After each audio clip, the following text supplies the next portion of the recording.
You, you, you, you, you,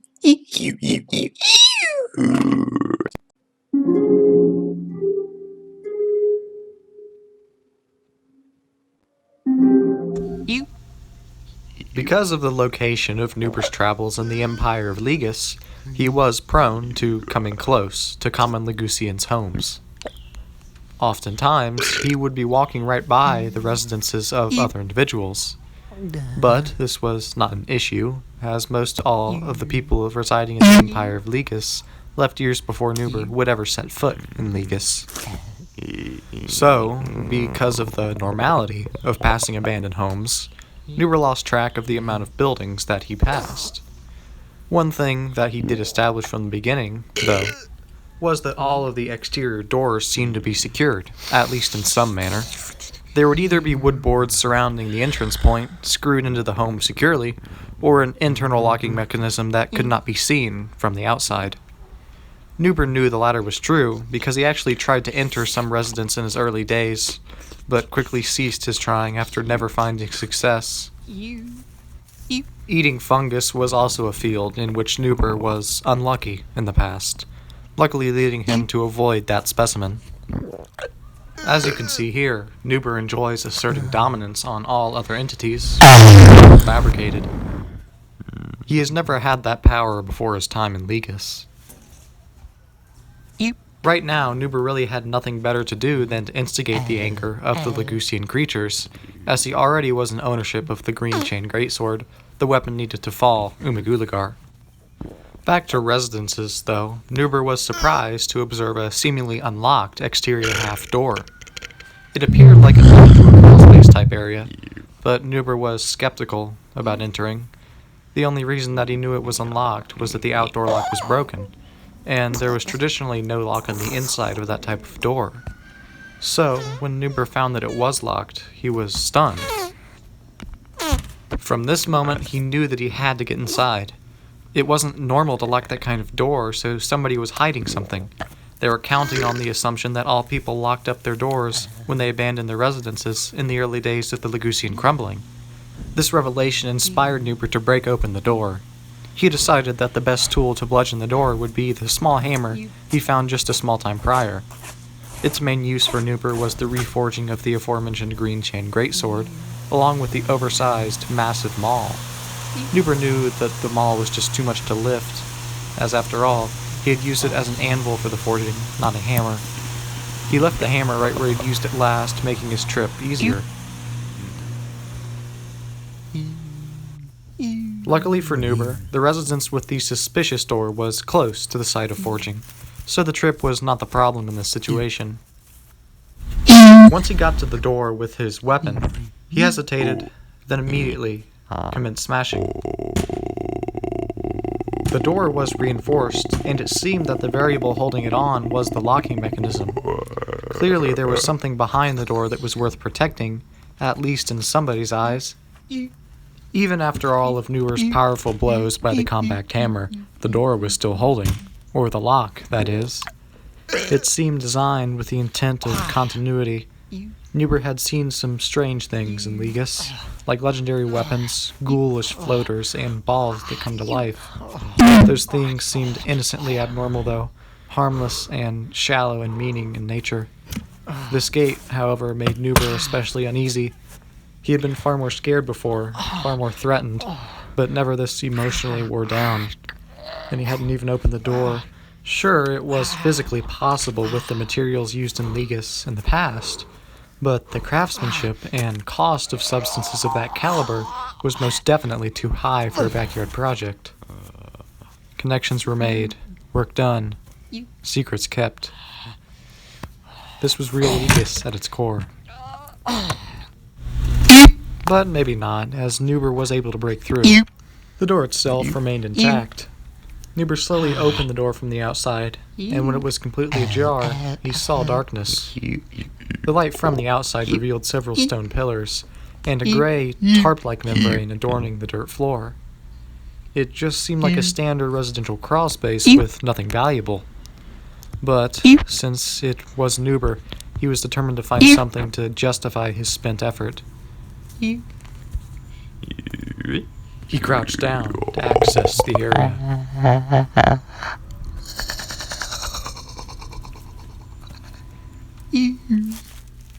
Once he was fully encased in the place, he quickly realized that there would be no standing.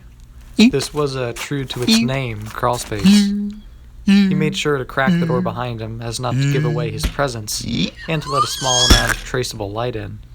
Nuber didn't want to end up trapped inside of a basement for the rest of his time simply because of his immense curiosity. With that in mind, Nuber commenced his underground journey. The crawlspace was a damp, musty place that continued to seem very unsuspicious. Nuber was starting to feel like he was acting like a dummy, fooling around in somebody's house for literally no reason at all. As he got farther and farther from the exterior door, the light dimmed. This was not a true issue, as there was some ambient light from the cracked sections of foundation, but was not desirable either. As Nuber traveled an impressive distance on his stomach, he thought about the fact that he was soon going to face the Chaos Leader, Omig Oolagar, himself. He had already severed the two great roots, but had not yet located the Great Shocker. Things were finally coming into place, something rare in a long-lost civilization. Progress was being made, at last. To his credit, Nuber really did suffer in his journey up until this point. So many instances of ignorance leading to injury happened to Nuber that he was accustomed to it, really highlighting the feeling of a true achievement. The amount of various things Nuber did in his travels was immense, ranging from assassinations to encounters to discovering hidden notions. Connections were made, work done, secrets kept. At this point, Nuber was tired after forging the Green Chain Greatsword, which was not good for an excursion. On the other hand, Nuber had recently ingested a great, nutritious meal, in the form of a pink warding ball. Nuber was not in the best physical shape, but was resilient enough to proceed in the darkness. It seemed to Nuber like he had been traveling for longer than logically and physically possible, based on the dimensions of the building superior to his body. This is when he realized nothing added up here. The door was intentionally barricaded, but how?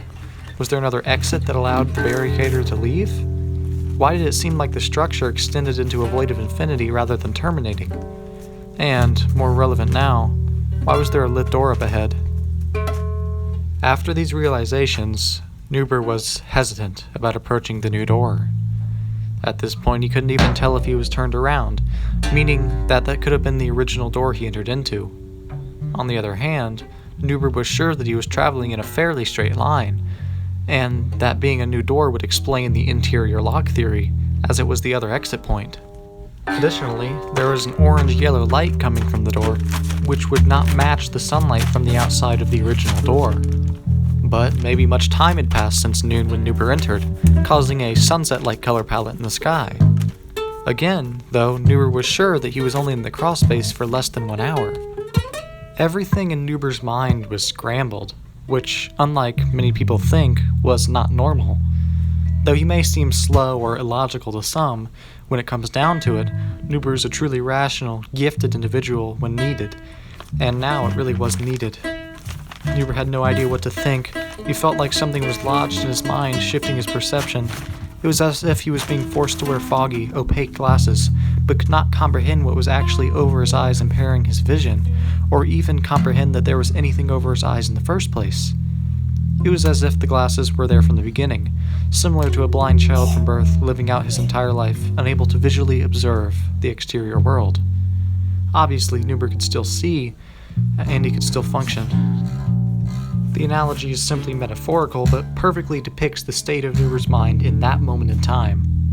But even Nuber knew that something was off. It was not necessarily deadly, but was troubling. He was very upset about this, seeing his strange, controlled bodily movements.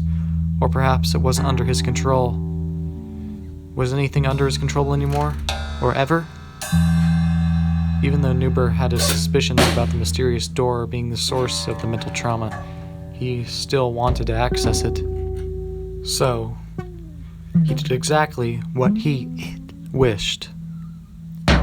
He maneuvered himself to the anterior face of the door, attempted to regain himself.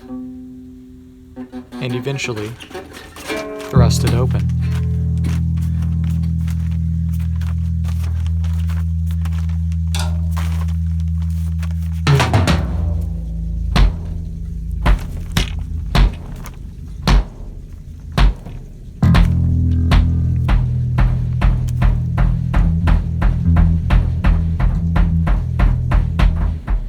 When Nuber opened that door of fate, he did not see the outside world. Instead, he saw a room of sorts. It was an attic-like compartment, maybe 50 square feet in total area. The orange-colored light was being emitted from an old-style light bulb, and the entire room was made from exposed, raw, rough wood. Also, the sound of howling wind suggested that the room was at least on the surface.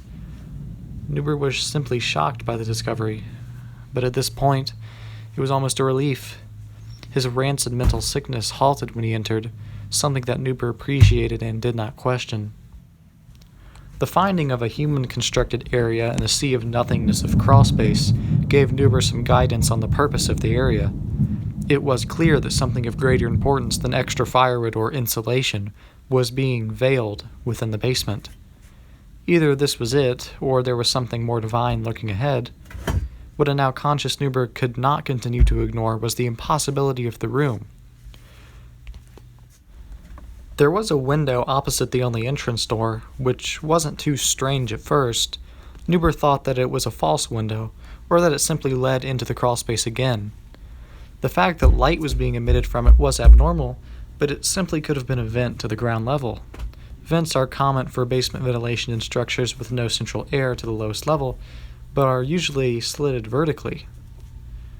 But when Nuber approached the vent, he saw that it opened into bright daylight. It was a window. What was even weirder was that the entire room appeared to be 30 feet above the ground, looking down to the ground below. Additionally, the corners of the room were illuminated, which would contradict reality if the basement system was underground. The thought that he could look out to a 2-story window and then walk 10 feet into a subterranean catacombs gave Nuber a repulsive, living, and biological feeling. That's what it really was, a deathly, necrosing catacombs. He felt like something ominous was behind this architecture, something alien and disturbing in form and mind. And the thing was, Nuber did not know why he was thinking this. It was like the thoughts were being imported into his brain. He took time to explore the room to its roots, but it was truly small and seemed useless. So he determined that he must go back into the catacombs, to either return to Ligas or continue on. Since he found the strange room, he knew that something else was at play, so he decided to press on. This was after he sealed the door behind him, so as not to confuse it with his original door when returning to normal Ligas.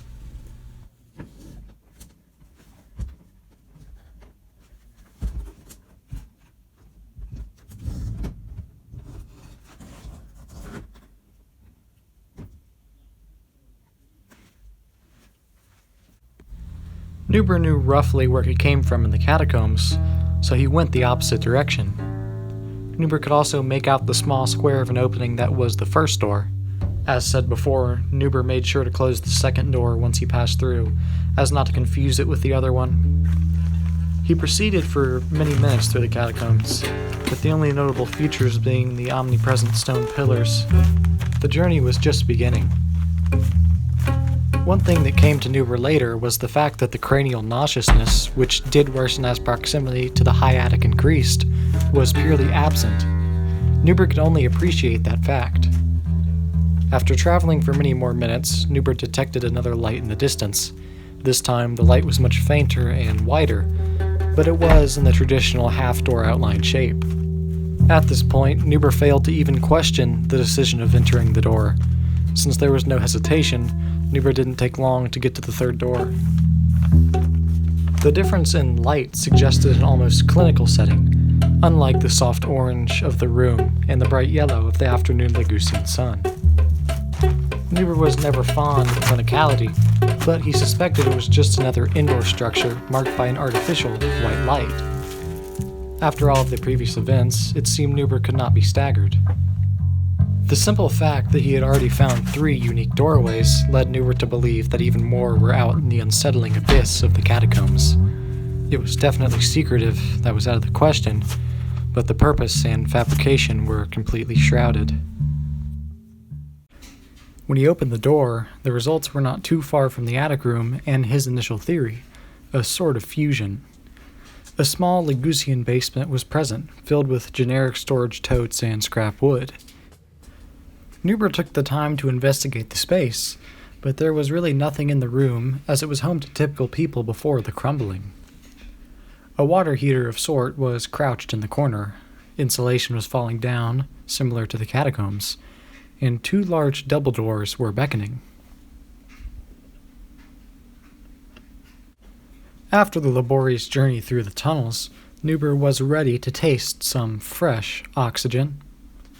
When he opened the double doors, though, something was different. Everything was tinted red, like an intense and eternal sunset.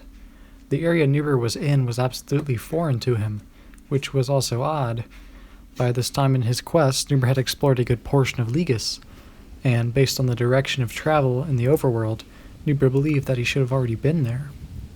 At this point, nothing added up. Nothing. Also, he looked for the attic tower that should have been near ground level, but the only area he saw was many yards up on the home that he had just emerged from. Again, nothing made sense. But because it was Nuber, he was unafraid to at least explore the unfamiliar habitat. It was not unlike what could be found in a residential section of Ligus. It was just never there before. Nonetheless, he began patrolling the local area, making sure not to stray too far from the basement entrance. Nuber was having trouble finding anything of value. In reality, it just seemed like an extension of the area of Ligus that he knew, inherently giving its traits of sparsity. He continued to hold out hope, though, as the journey that brought him there was grueling. Physically, the crawling on his stomach was rough, and he did his head a couple of times on the low ceiling. But it took a mental toll on Nuber. He was having flashbacks of the harrowing moments leading up to the attic room. In those moments, it felt like all reality was being manipulated, and if the Chaos Leader had any part in that, he was doomed. But for some reason, Nuber doubted that Omig Oolagar had ties with the Catacombs. It was beyond his power and knowledge.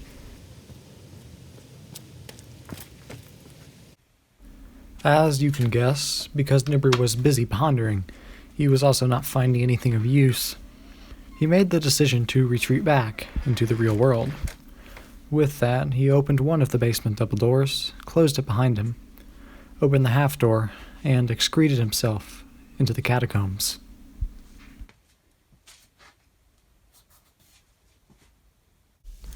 Nuber was sure that he would eventually return, possibly after the defeat of Omig Oolagar. This would test if the mind effects were actually his child. Once he was fully in the catacombs, Nuber realized that he could now see all 3 doors that he had found. The first door, now his destination, was a tiny blip in the distance, and the second door was about in the middle, but on a lateral wall. It was as if an obscuring fog was cleared, but Nuber did have a new vantage point. Whatever the case, Nuber just went in a straight line to the exit. The trip back was much shorter, as there were no unnecessary side routes. It took Nuber only about 10 minutes, which even further deepened the situation. The 2 geographic locations, the original entrance and the basement entrance, were astonishingly close. It would only take a couple of minutes to run between them, and seeing one from the other would definitely be possible. Despite this, the home Nuber had entered originally, the one where a hammer was employed to break down the door, was fairly isolated relating to other residences. It was like being on a tiny tropical island, taking an underground tunnel of about 10 feet in length, coming up a ladder, and being on another tropical island. Even weirder, you could not see the first island. It was all suspicious and seemed to implicate higher powers that were past Nuber. All he had to accomplish was the slain Omig Oolagar.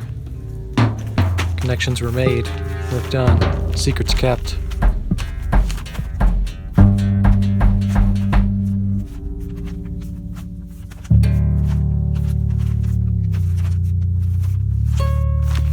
But Nuber was now ready to exit the catacombs. It was a grueling journey, and because of the nature of whatever was decomposing in the space, Nuber was dirty, cadaverous, and felt like he had inhaled the emit of an exhaust pipe for an hour. Once Nuber exited the cursed space, he had a lot to contemplate. After all, this experience compared to nothing before. Generally, the bottom of everything is bad. Oceans, humans, and apparently even homes. Now Nuber understood why the bottom of the well has a rocky reputation.